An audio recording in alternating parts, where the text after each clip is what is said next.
रघुनाथपुरा एक छोटा लेकिन आत्मनिर्भर गांव था।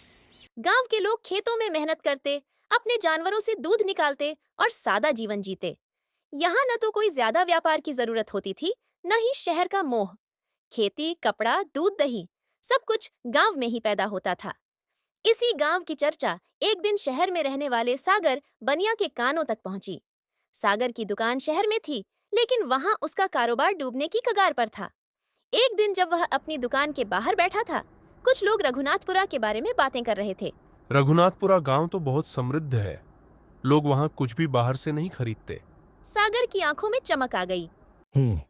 रघुनाथपुरा तो ये है वो जगह जहां सब कुछ खुद ही बना लेते हैं, लेकिन जहां जरूरतें नहीं होती वहां जरूरतें पैदा की जा सकती हैं। अगली ही सुबह सागर रघुनाथपुरा के लिए निकल पड़ा। गांव पहुंचते ही उसने देखा कि खेतों में हरियाली है, हर घर में गाय भैंसे हैं और लोग आत्मनिर्भर हैं। कोई भी बाहरी वस्तु पर निर्भर नहीं। सागर ने मन ही मन कहा, यहाँ तो मेरा व्यापार नहीं चल सकता, लेकिन अगर जरूरतों को छीन लिया जाए तो ये लोग खुद मेरे ग्राहक बन जाएंगे। रात को जब पूरा गांव गहरी नींद में था, सागर अपने साथ लाया हुआ एक जहरीला केमिकल लेकर खेतों की ओर गया। उसने चुपचाप हर खेत में छिड़काव कर दिया, जिससे पौधे मुरझा जाएं और कीड़े लग जाएं। फिर चुपचाप गांव से बाहर निकल गया। कुछ ही दिनों में गांव की फसलें एक के बाद एक खराब होने लगीं। किसान परेशान हो गए। सबको समझ ही नहीं आया कि ऐसा अचानक क्या हो गया। उधर सागर वापस गांव लौटा और एक नई दुकान खोल दी।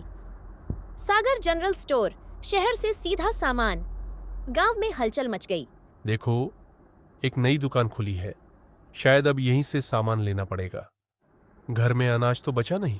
सागर ने अपनी दुकान पर बोलना शुरू किया। आइए आइए, सस्ता और सबसे अच्छा सामान, शैम्पू से लेकर मसाले तक, चीनी से लेकर चावल तक, सब मिलेगा, वो भी शहर की क्वालिटी में। एक महिला बोली।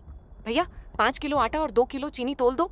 सागर ने मुस्कुरा कर कहा, बिल्कुल बहन जी, लेकिन पहली बार खरीद रही हो तो समझ लो शहर से इतना दूर आया हूँ तो अच्छा ही लाया हूँ। लेकिन हकीकत कुछ और थी। सागर अपने तराजू में चुंबक छुपाकर कम वजन देता और पैसे ज्यादा लेता। मसालों में ईंट का बुरादा, चावल में सफेद कंकर और चीनी में प्लास्टिक के दाने मिलाता। धीरे धीरे लोग बीमार होने लगे। बच्चों को पेट दर्द, बूढ़ों को उल्टियां और महिलाओं को चक्कर आने लगे। गांव के लोगों में बेचैनी बढ़ने लगी। एक दिन गांव की पंचायत में बहस छिड़ गई। मुखिया जी, ये फसलें ऐसे क्यों खराब हो रही हैं? ऐसा लगता है जैसे कोई टिड्डियों का हमला हुआ हो। नहीं, अगर टिड्डियां होती तो दिखती भी। ये तो कुछ और ही है। तभी एक गांव वाले ने बोला, जब से सागर की दुकान आई है तभी से ये सब शुरू हुआ है। कहीं वही तो जिम्मेदार नहीं? तभी सागर ने कहा, अरे अरे, ऐसा मत कहिए। मैं तो आपकी मदद के लिए आया हूं। रही बात फसलों की, तो कुछ दिन खेती मत कीजिए। समय ही खराब है, फिर से शुरू करिएगा। लोग थोड़े शांत हो गए। लेकिन तभी एक बच्चा, राजू, जो सागर की दुकान पर काम करता था, रोता हुआ गांव के एक स्कूल की शिक्षिका नीलिमा मैडम से टकराया। नीलिमा बोली, क्या हुआ राजू, क्यों रो रहे हो? राजू फूट फूट कर बोला, मैडम, सागर मालिक ने मुझे मारा, काम से निकाल दिया और मेरी 3 महीने की तनख्वाह भी नहीं दी। मेरी माँ बीमार है, अब दवाइयाँ कैसे लाऊं? नीलिमा दंग रह गईं।